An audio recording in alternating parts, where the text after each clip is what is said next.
Panahon pa ni Kopong-Kopong nang magkaroon tayo ng pure Pinoy-blooded middleweight champion at talaga namang bibihira pa sa malnourished na baboy at kabote ang pagkakaroon natin ng ganitong klaseng engkanto. Pambato. Ngunit sa paglipas nga po ng panahon, kasabay ng pag-inom ng robust ng mga kuneho, ika-29 ng Oktubre taong 1975 ay isinilang sa bayan ng Zamboanga City na di umano ay bayang pinagpupugaran ng mga manananggal, tiktik at mambabarang. Ang isang batang mandirigmang halimaw na baby pa lamang ay may abs na dahil di umano ay nag-training na daw agad ito sa loob ng matres ng kanyang nanay noong ito ay pinagbubuntis pa lamang. Ginawa daw nitong punching meats ang balon-balunan, esophagus at large intestine ng kanyang ina at nakikipag-sparring sa mga bulate at Kaya talaga namang pambihira at natatangi ang kapangyarihan nito. Sa katunayan niya po niyan, sa naging 86 na laban nga lang naman po nito sa kanyang amateur career mga kaibigan, ay 8 nga lamang po ang kanyang naging talo. At kahit nga po ito ay nasa amateur level pa lamang, ay inirepresenta na agad nito at iwinagayway ang ating watawat upang itaas ang ating bandera sa World Olympics Middleweight Boxing Competition. Nakuha nito ang silver medal noong taong 2019 at bronze naman noong taong 2020.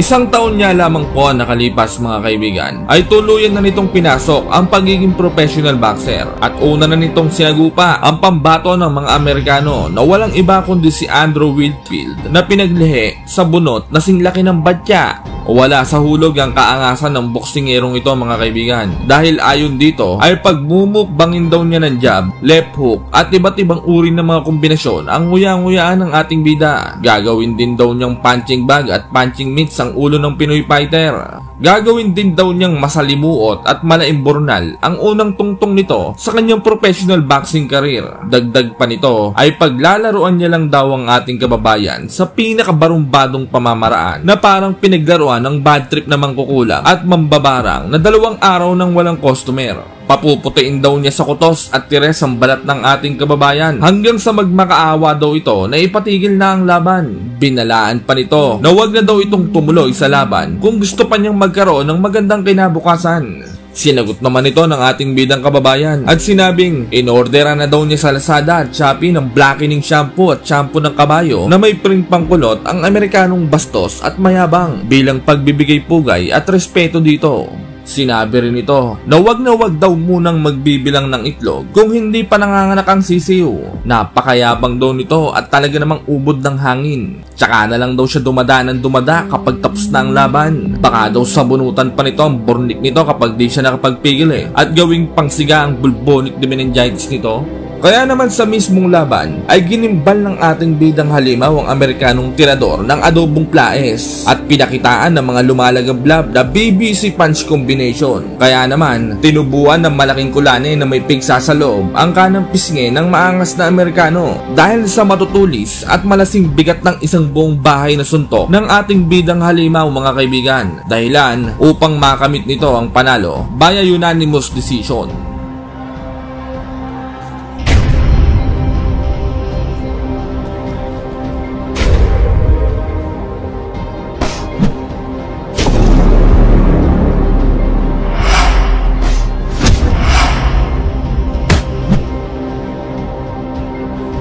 Isa pa nga po sa winasak ng tinuguriang kalabaw ng Philippine Boxing Association, Yumir Felix Marcial, na nagmula pa sa kalupalupalupan ng Peru na di umano ay pamangkin ng kapre na working student na ang sigarilyo ay porsyong puti na expired.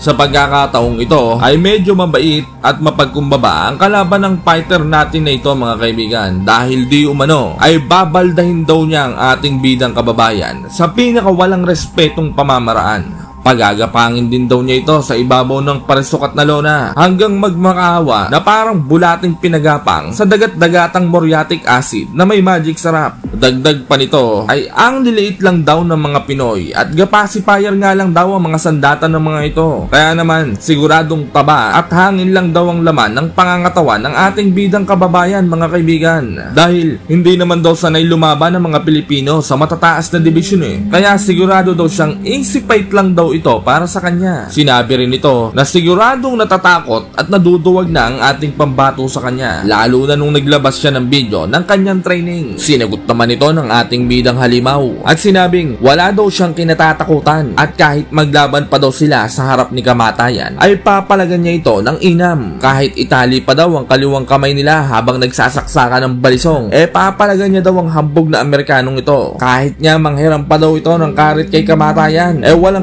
problema at baka pagbulin pa daw niya sila ng kanyang kapring tsuhin. Ngunit hindi rin naman natin masisisi ang kaangasan ng Amerikanong ito mga kaibigan, dahil may kabigatan din naman talaga at talaga namang sinlakas ng plapla na sinlaki ng bahay ang mga suntok nito kapag tumama.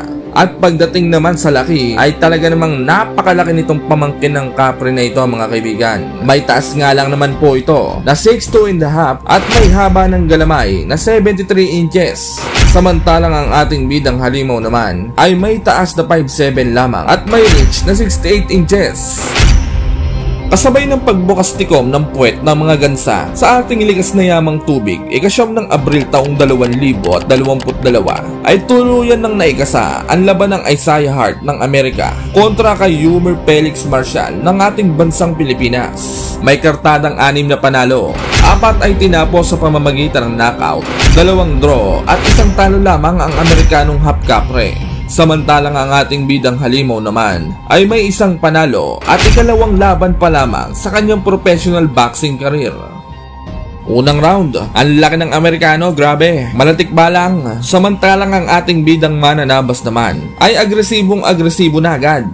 Parang susugod lang sa distribution ng relief sa barangay Ngunit sa hindi nga po inaasahang pagkakataon mga kaibigan, ay tinamaan ng isang lumalagablab na right straight ang nguya-nguyaan ng ating bidang Halimaw. Nagkamali ito ng calculation ng the square root of balugbog minus ilag at napabulagta nga po ito sa ibabaw ng lona matapos makounteran ni Tikbalang.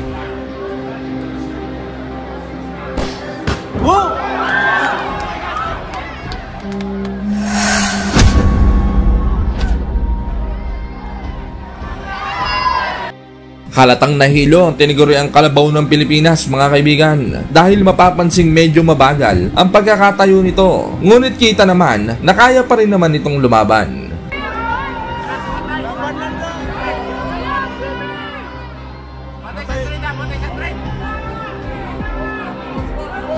Natimingan mo. My God. Ayaw sa sabay. Relax siya, relax. Ayaw sa.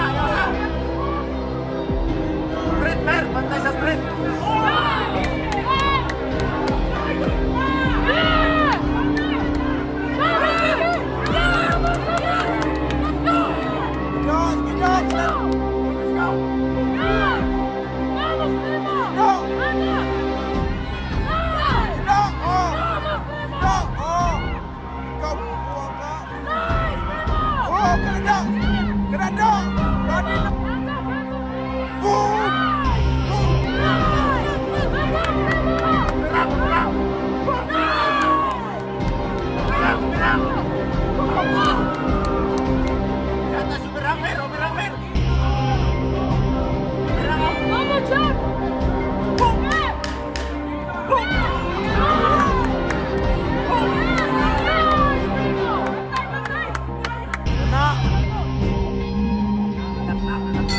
Second round, nakakabawi na ang ating bidang mananabas. Nakakapagpatama na nga po ito ng mga malilinis na kombinasyon. Subalit, nung bineberga na nga po ng bineberga ni Marcial ang pamangkin ng Tikbalang, anang kapre ay nasangatan na naman ito ng isang right straight BBC punch combination sa kanyang uyang-uyaan. Sa pagkakataong ito mga kaibigan, ay solid na solid ang tama kay Marcial ng kamao nito para itong binaril sa ulo. At inakala ng lahat na dito na magtatapos ang laban. Subalit nagkakamali sila dahil may dugong maharlikang mandirigmang Pilipino ang ating kababayan.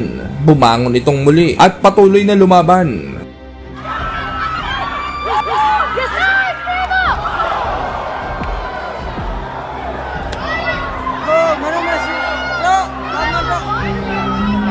Sa mga sumunod na tagpo ay naging maingat na ang ating bidang kababayan at hindi rin naman may tatanggi na nasasaktan din itong si Isaiah Hart sa mga atake ni Marshall kapag tinatamaan siya.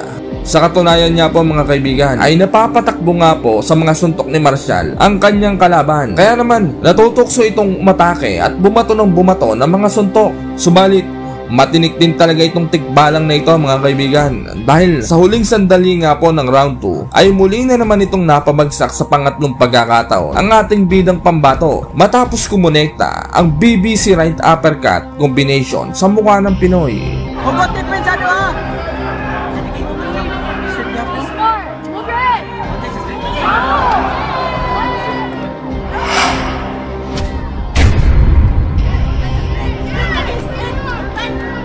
Maswerte na nga din po itong si Yumir mga kaibigan sapagkat medyo batugang sumuntok ang kanyang kalaban. Kapag bumira ay paisa-isa lamang at yan nga po ang sinamantala ng ating bida dahil kahit papaano ay tila binibigyan siya nito ng pagkakataon upang makarecover sa laban. Dulay Sado! Bantay sa street! Bantay sa street! Bantay!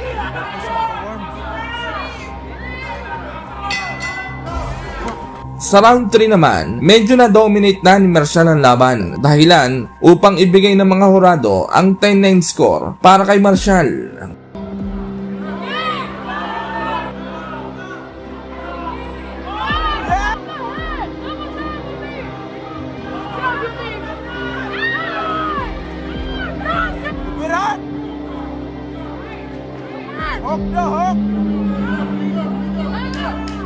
Pagsapit naman po ng round 4 ay dito na kumonekta ang matinding kaliwa ni Marshall na mahiya mo hinampas ng 2x2 na disingkong may pakumbakya sa unahan na siyang naging dahilan ng matinding paggewang ng tuhod ng Amerikanong tikbalang. Mabilis itong nakita ng referee kaya naman agad-agad nitong inawat ang laban na talaga namang ikinagulat ng mga nakararami. Kaya do! Boom!